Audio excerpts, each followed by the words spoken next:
কেমন হবে শেষের সেদিন? খুবই ভয়ঙ্কর হবে নাকি সুখকর হবে?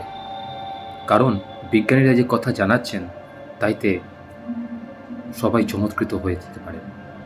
কারণ সূর্যই নাকি গিলে খাবে এই পৃথিবীকে, এমনই জানাচ্ছে তাদের গবেষণা। ঠিক কেমন হবে নীল গ্রহের অন্তিম পরিণতি? সূর্যই এই পৃথিবীর পাওয়ার হাউস, এটা তো আমরা সবাই জানি। কারণ সূর্যের আলোকরশ্মির সাহায্যেই জীবকুল বেঁচে থাকে, বেড়ে ওঠে, কার্যত একদিন পৃথিবী থেকে বিলুপ্ত হয়ে যায় কালের নিয়মে।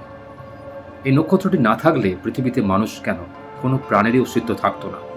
কিন্তু একদিন আসবে যেদিন এই পৃথিবীটাকে গিলে খাবে সূর্য। এমনই ভয়ঙ্কর শেষের সেদিনের কথা শোনালেন বিজ্ঞানীরা। কিন্তু এখনই ভয় পাওয়ার কিছু নেই। এমনটা ঘটতে এখনো প্রায় ৬০০ কোটি বছর সময় লাগবে।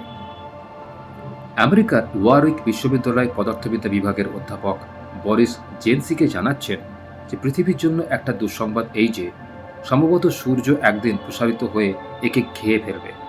এরপর তা পরিণত হবে সাদা একটি বামন গ্রহে। এই গবেষণাপত্রটি প্রকাশিত হয়েছে Monthly Notices of the World Astronomical Society নামের জার্নালে। গত ১৭ বছর ধরে গবেষকরা ৩টি আলাদা আলাদা সাদা বামন নক্ষত্রকে পর্যবেক্ষণ করেছেন। সেই নক্ষত্রগুলির ঔজ্জ্বল্যের বাড়া কমার দিকটি নিবিড়ভাবে দেখলে ওই পরিস্থিতিতে সূর্য যখন পড়বে তখন সে কীরকম আচরণ করবে তা বুঝতে পারা সম্ভব হয়েছে।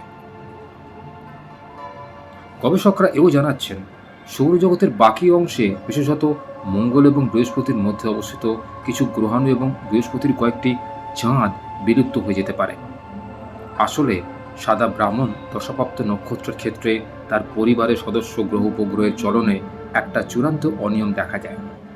অনেক ক্ষেত্রেই গ্রহ থেকে গ্রহাণু প্রবল অভিকর্ষের কবলে পড়ে টুকরো টুকরো হয়ে যায় এবং একে অপরের সঙ্গে ধাক্কা লাগার ফলে ধূলে পরিণত হয়। আর এরই মধ্যে চূড়ান্ত অসহায় পরিণতি পাবে আমাদের এই নীল গ্রহ। তবে ভরসার কথা এইটুকুই, শেষের সেদিন যতই ভয়ঙ্কর হোক না কেন তা আসতে এখনো ঢের দেরি। আমাদের কয়েক জেনারেশন পার করে ফেলবো আমরা। তবে তার আগেই দূষণ ইত্যাদির কবলে পড়ে পৃথিবীতে মানুষের অস্তিত্বই টিকবে কিনা সেই আশঙ্কাও থেকে যাচ্ছে। কিন্তু আপনারা কি বলেন আমাকে কমেন্ট করে অবশ্যই জানান। আকাশগঙ্গায় লুকিয়ে রয়েছে ঘুমন্ত এক দৈত্য। অতিকায় এক ব্ল্যাক হোলের খোঁজ পেলেন বিজ্ঞানীরা।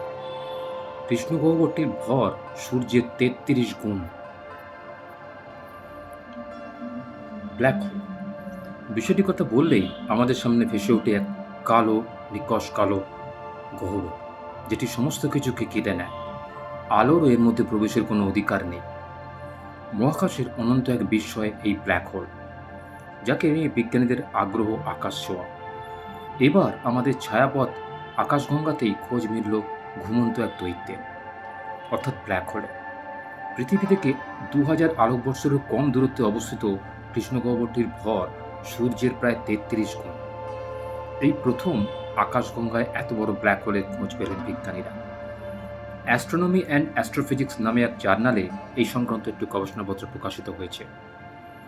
প্রকৃতপক্ষে এই ধরনের ব্ল্যাক হোলগুলি দেখা এতদিন মিলত দূরবর্তী ছায়াপথগুলিতে। নয়া এই উদ্ভাবন সেই ধারণায় বড় পরিবর্তন নিয়ে এলো।